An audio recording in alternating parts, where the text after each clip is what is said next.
Our world is full of the unexplainable. And if history is an open book, all of these amazing tales are right there on display, just waiting for us to explore.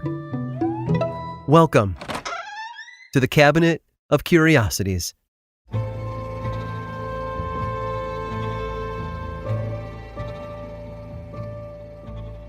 Iceland doesn't have a whole lot in common with the United States, but it does share a few similarities. Like the US, it's home to some of the most impressive and beautiful phenomena nature has to offer. Stare into the sky during a solar flare and you might catch the swirling greens and blues of the aurora borealis. Jump on a boat and watch out for splashes from the tails of gentle humpbacks breaching the water. Or take a dip in the 102-degree Blue Lagoon, a geothermal spa 40 minutes outside the capital. Explorers looking for more of a thrill, however, can venture into Thingvellir National Park. It boasts the longest mountain range on Earth set atop a constantly shifting landscape. In fact, the land actually moves 2 centimeters every year, which results in falling rocks and landslides that can prove dangerous for careless divers. Yes, I said divers. As it turns out, the mountain range, known as the Mid-Atlantic Ridge, rests under the clear blue waters of the Silfra Crack. Silfra is actually a fissure caused by the separation of the North American and Eurasian tectonic plates in 1789. The resulting split caused meltwater from a nearby glacier to be filtered through porous underground lava for decades before filling Silfra's underground spring. That means the water is not just safe to drink, it's also so clear you feel like you're floating in air. Though you won't find much in terms of aquatic life there. While the Silfra Crack does boast the cleanest water around, it's far too cold for any aquatic wildlife to survive. Instead, the fish tend to stick to a nearby lake where the temperatures are more comfortable to live in. But there are 2 important attractions that bring divers down into Silfra. The first is the Cathedral, which is a 330-foot-long underwater fissure in the earth. It's not the length of the crack that's so impressive, though. It's that the water is clear enough to see from one end of the cathedral to the other, as if the water wasn't even there. The other attraction is one meant for more experienced divers.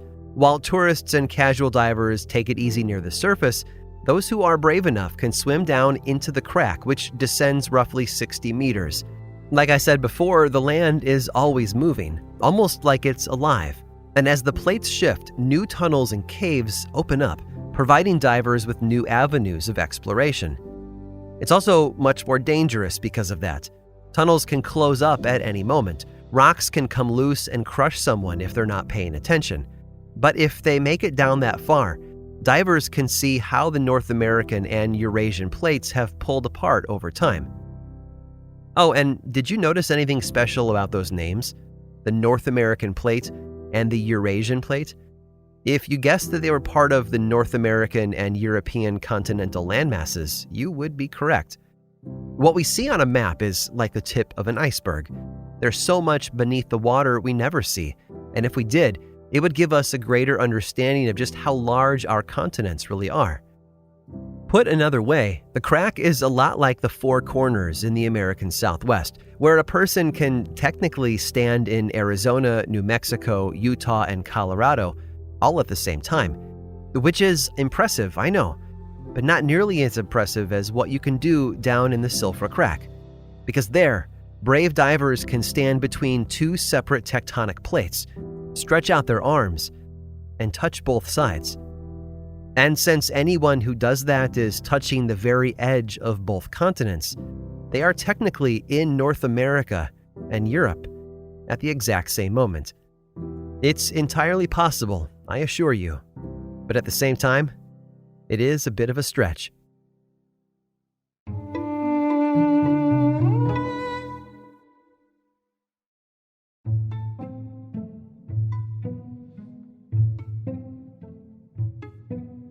It's amazing how the threat of imminent danger can add such clarity to our daily lives.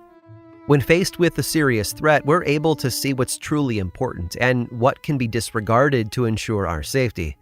Oftentimes, war is the catalyst for such realizations, and for the people who participated in World War I, that danger didn't just add clarity, it also added a little ingenuity.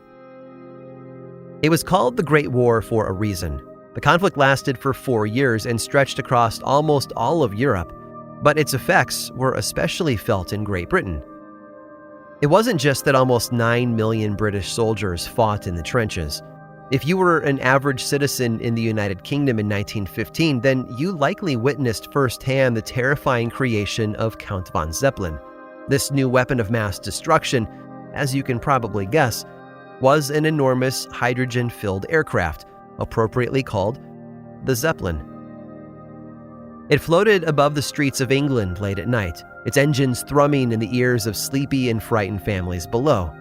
While the Zeppelin did drop bombs and cause quite a bit of damage, that wasn't their intention. Their primary mission was to instill fear in the British in order to break their morale and pull them out of the war.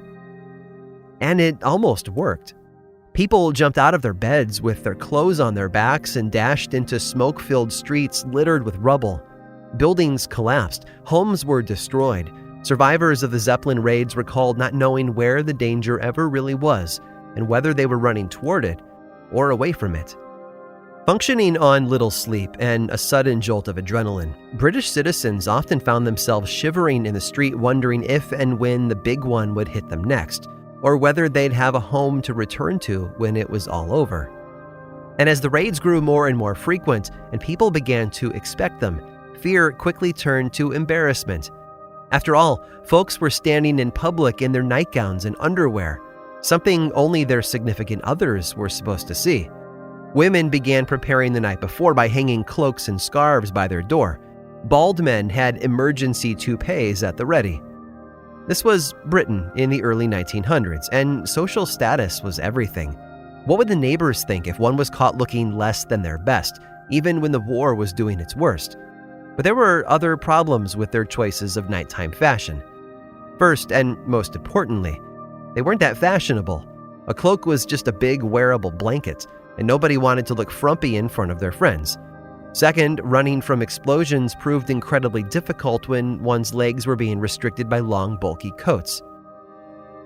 So they turned to the French, who had been known to lounge around in comfortable, luxurious clothing when they were waiting for the bombs to strike. It was a solution that was breathable and stylish. So stylish, in fact, that a British fashion editor at the time stated she actually looked forward to the evening raids just so she could show off her new black threads. Funny enough, this new fashion trend quickly eschewed function for form. Rather than keeping the colors dark so that targets were harder to spot during the night, colors lightened up from blacks and dark blues to pinks and reds. Sure, friends and their neighbors could get a good look at them, but the British didn't mind. And eventually the raid subsided as German resources were needed elsewhere during the war. But their hot new nighttime clothing only grew in popularity, and we still wear them today, though thankfully not for bombing raids. We just wear them to relax in bed or in front of the television while we binge our favorite shows. So I guess we can thank the French and the British for a lot of the things we still love today. Sherlock Holmes, a good glass of wine, and of course, pajamas. I hope you've enjoyed today's guided tour of the Cabinet of Curiosities. Subscribe for free on Apple Podcasts or learn more about the show by visiting curiositiespodcast.com. This show was created by me, Aaron Mahnke, in partnership with How Stuff Works. I make another award-winning show called Lore, which is a podcast, book series, and television show, and you can learn all about it over at theworldoflore.com. And until next time, stay curious.